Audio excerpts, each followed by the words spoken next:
pag-aaga sa kalikasan, tagumpay ng bayan. Sa gitna ng mabilis na urbanisasyon, may isang kwento ng tagumpay na nagbibigay liwanag, ang Balanga Wetland and Nature Park.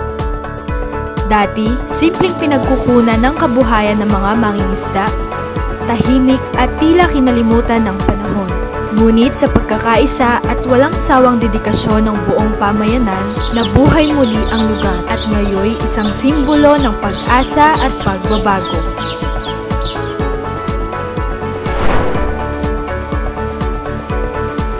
Ako si Amanda Batad, ang may-ari po ng Amanda's Marine Products.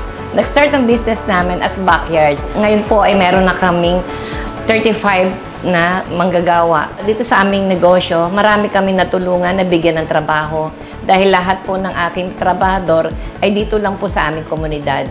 Ngayon ay nag-export na po kami sa Canada, sa US at sa ibang panig pa ng Middle East. Napakalaking tulong para sa aming komunidad ang mga naibigay namin mga hanapbuhay sa mga tao dito sa amin.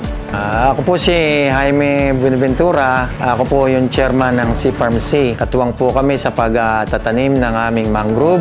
Paglilinis po araw-araw, daily cleaning kami. Sama po ang aking membro. Katuwang po namin ang mga DNR sa pagpapanatili sa pagpapaayos ng aming coastal area at ng aming wetland. Ako po si Benji Manuel, Pangulo ng Mangingisda sa Sibakan. Patuloy man sa kahirapan ng mangingisda dito, apakalaki ring suporta ng ating government city. Dito sa Balanga, sama-samang itinataas ang antas ng pamumuhay. Isang bayang malaya, buhay ang kalikasan at masagana ang kinabukasan. Sa Balanga, kalikasan ay pundasyon ng kaunlaran. Sa Bakawan at Dalampasigan, hatid ay kasaganaan. Tagumpay ng bayan, sama-samang nakamit sa pagkilos at malasakit.